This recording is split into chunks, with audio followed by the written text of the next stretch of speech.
Right. So I mean, getting published in the Gleaner it's easy, but then when was the last time you read anything good in the Gleaner? But when I'm not saying, No, it's not. when I mean poetry, like we don't really have We have. a poetry focus. We have Caribbean literary magazines. Yeah, but not many people know about it. And if it's a literary magazine. And here's the rub on those magazines. Most of them are run by Jamaicans abroad. So they're not in touch with the country. A. B. They only consider certain types of things poetry. If you notice, like, the things that I write, like, you know the kind of stuff I write, right? Those, they don't really they like... want more roots. They want more stuff about blackness and slavery and that damn white man keeping us down. Yeah, it's and all and I mean, like, it's not that it's not valid. It's just the fact that they're it's valid, but that's all that they want. Because you have to realize that that's not the Jamaica we have anymore. Mm-hmm. You know, there's so many things, there's so many stories about Jamaica that is right now that for you to only take certain types of things, it kind of leaves you making it the standard is a bad idea. But what I realized though, is the problem is that the people running those magazines are from that era of blackness, where it was all about blaming and talking about the struggle and blah blah blah, and they can't let go, they can't grow. We don't have that country anymore. There's no white slave master hanging up and down whipping anybody. Hey, my mother wasn't a slave, my grandmother wasn't a slave. What about the social issues? What about this life thing? Because I like to write about life things. I just like to tell stories about people and life and relationships. And does that make me less Jamaican because of that? I really don't think it does. Right. So in terms of being Jamaican, once you're Jamaican and getting published, but even like if you speak to Tanya Shirley, and she'll tell you about her journey to being published, that's what they really wanted from her, and she couldn't do that, which is why she went with a company like People's Free Press, which if you go to like a smaller company, you're more likely to get things that are a bit more wide in terms of subject topic and how poetry is put across.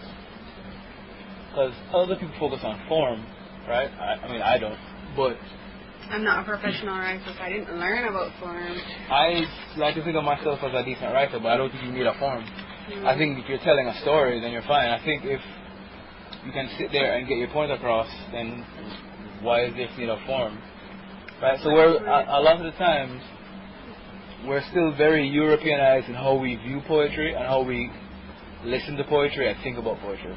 Even though we're trying to be all black and culturally aware, we're still very Europeanized in how we text out, which I find very interesting. Or even literature, because I realize that when you go into a bookstore and you want Jamaican writing or Jamaican thing, it's always going to go back to the same thing as you were saying, the struggle and the blaming. There isn't a lot of room on the bookshelf for anything else. For regular. I think just not even regular, just like but if you realize persons. Do you know that this year the Book Association of Jamaica, they've been around for 21 years. I didn't even know they existed because they don't advertise. They had a conference last week where they had like a book sale, and last year Jamaican books actually outsold any other books in Jamaica. So there are more Caribbean writers being bought now. But here's the rub. A lot of those Caribbean writers are focusing, like John Crow's Devil, we're focusing on a lot of things from like country days and these old time Jamaican things, which is fine, but then what about the current country? We don't talk about what is now. Well, we live in the past too much. It's a distraction because everybody's stuck in this past and everybody's fighting this devil that isn't fighting them back. Basically. So I don't know. It's hard to get published if you're trying to do something that isn't Oi, Milad and Slave Runaway in a Bush. If the part isn't coinciding with the whole Oi and Milad and the thing, they don't want it because apparently it's only worth of value. Like our language is only worth of value when it's or not even that when it's talking about slavery or when it's talking about those different days.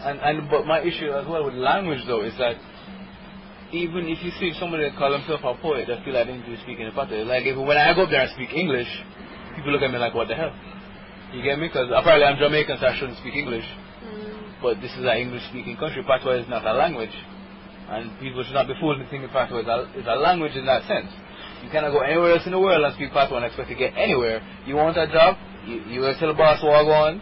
No job. It's not going to work like that. So I think there's an issue of legitimacy as to what is poetry. We're still stuck.